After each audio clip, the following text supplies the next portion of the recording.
तो साथियों एसएससी वाले और यूपी पुलिस वाले इस वीडियो को देख सकते हैं, बहुत ही इंपॉर्टेंट होने वाली है, क्योंकि ये क्वेश्चन बार बार रिपीट होते हैं। ऐसे क्वेश्चन मैंने ला रहा हूँ रोज डेली आपको 20 क्वेश्चन हिंदी के, तो बार बार परीक्षा में रिपीट हो रहे हैं, तो इनमें से आपको परीक्षा में क्वेश्चन मिल सकते हैं। साथियों आप वीडियो पर नए हो तो वीडियो को दबाकर लाइक करो, शेयर करो, और चैनल पर नए हो तो साथियों चैनल को जरूर सब्सक्राइब करें। तो चलते हैं पहले क्वेश्चन की तरफ। तो देखिए पहला क्वेश्चन कह रहा है हिंदी का कि व्यंजन कितने होते हैं। तो साथियों व्यंजन कुल मिलाकर 33 होते हैं। कुल व्यंजन 33 होते हैं। और व्यंजन की पूछ ली, व्यंजन कितने प्रकार के होते हैं, आप बताना। 3 प्रकार के होते हैं। कौन कौन से व्यंजन होते हैं? स्पर्शी व्यंजन, अंतस्थ व्यंजन और ऊष्म व्यंजन। ठीक है, ये 3 प्रकार के व्यंजन होते हैं। कुल मिलाकर बात कर ले कितने व्यंजन हो तो 33 पर टिक कर देना। स्पर्श व्यंजन की बात कर ले तो स्पर्श व्यंजन की संख्या बताना है आपको 25। और अंतस्थ व्यंजन की बात कर ले तो उनको बताना है 4। ऊष्म व्यंजन की बात कर ले उनकी संख्या बतानी है 4। ठीक है, तो साथियों कुल मिलाकर 33 होते हैं। आप बताएंगे चूरण।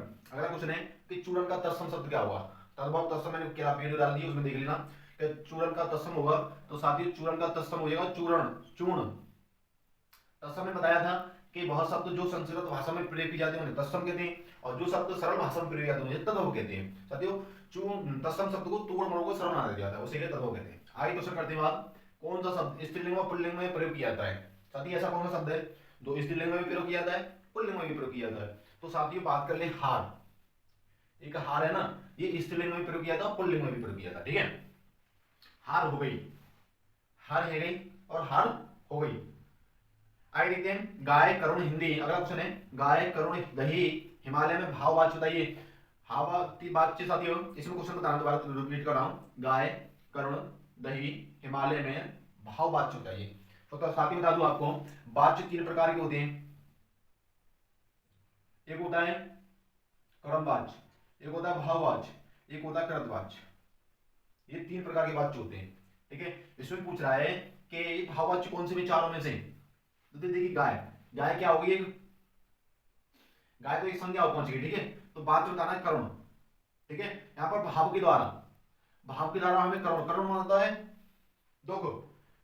ठीक है, तो होता है शोक, शोक कहते हैं तो शोक, उसी प्रकार करुण माने तो शोक दुख। तो ये भाव के द्वारा पता चल रही है हमें शोक है, दुख है किसी के प्रति। ठीक है, ये भाव के द्वारा पता चली। ये सभी अन्य क्या है, संज्ञा है। अगला क्वेश्चन, महात्मा का संधि विच्छेद कीजिए। महात्मा का संधि विच्छेद करेंगे तो महान धन है आत्मा, महाधन आत्मा। जो महान आत्मा होती है ना, महान है जो आत्मा, उसे महात्मा कहते हैं। आपसे पूछ ले इसमें संधि कौन सी होगी भैया, इसमें आ और आ, जहां पर आ बराबर आ हो तो बड़ा आइया बनता है। ठीक है, एक बराबर एक, तो कौन सी संधि आएगी, दीर्घ संधि। ठीक है, दीर्घ संधि हो जाएगी भैया। आगे अगला क्वेश्चन है तिमिर का विलोम क्या होगा। तिमिर, तिमिर का विलोम वीडियो बनाऊंगा कल, आपको शाम को मिल जाएगी वीडियो आज। तो विलोम शब्द के ऊपर देखिए, तिमिर का विलोम हो जाएगा आलोक। तिमिर का विलोम आलोक। अगला क्वेश्चन, हवा के पर्यायवाची बताइए। साथ ही हवा की पर्यायवाची लिखेंगे वायु, वायु,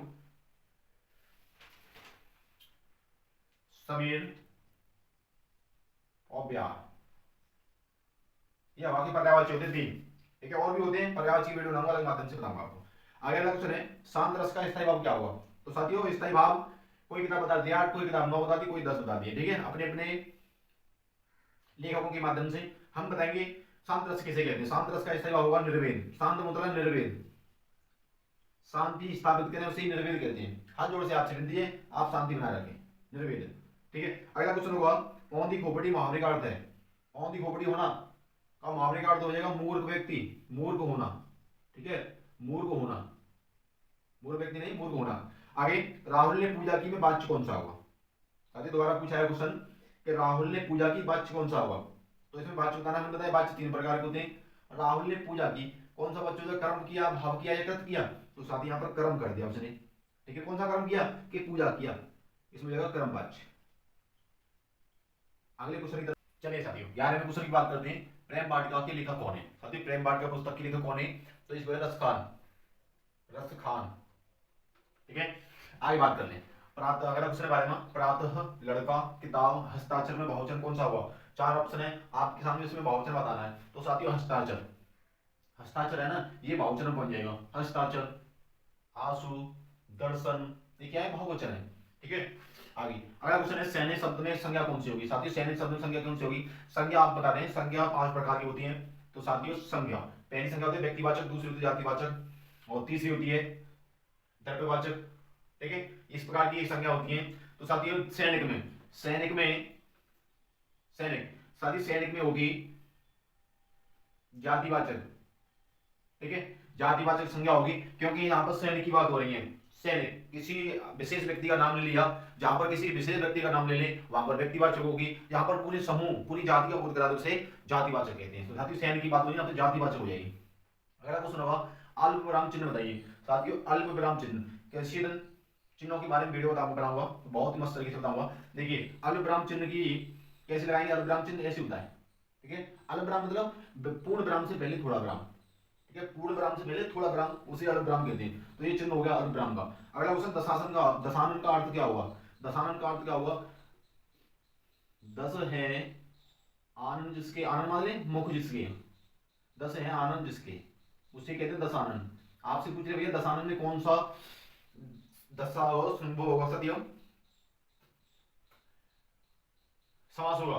दशानन में कौन सा समास होगा तो आपको बता देना है। दशानन में भैया दो प्रकार के समास पाए जाते हैं, एक तो होता है द्विगु समास और एक होता है बाहुव्रीहि समास।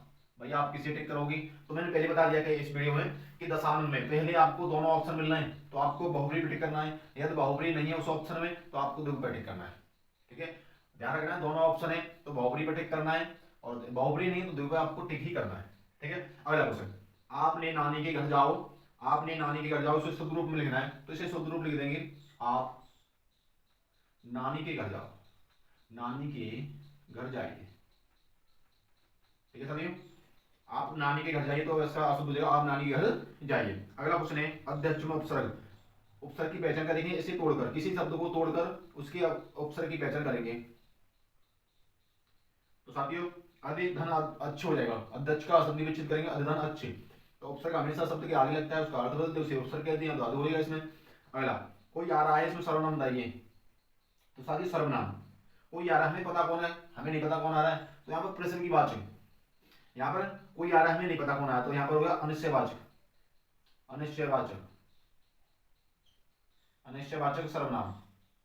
ठीक है, हमें नहीं पता कौन आ रहा है। अगला क्वेश्चन तीन बेर खाती थी, तीन बेर खाती है, मतलब यहाँ पर एक शब्द तीन बेर खाती थी और तीन बेर खाती है, मतलब यहाँ पर बेर की बात हो रही है, एक बार फल की बात हो रही है, एक बार नंबर की बात हो रही है, कितनी बार खाती है और कितने बेर खाती है। तो साथियों एक शब्द के दो अर्थ निकले और दो बार प्रयोग किया है, एक शब्द के दो अर्थ निकले और वहां पर क्या हो जाएगा साथियों यमक अलंकार। यहाँ पर एक बार बेर की मतलब फल की बात हो रही है, यहाँ पर एक बार बेर की मतलब नंबर की बात हो रही है, कितने बेर खाती है। अगला क्वेश्चन क्या मैन के लेखक होंगे जयशंकर प्रसाद, जयशंकर प्रसाद। तो साथियों ये बहुत ही महत्वपूर्ण 20 क्वेश्चन थे। आप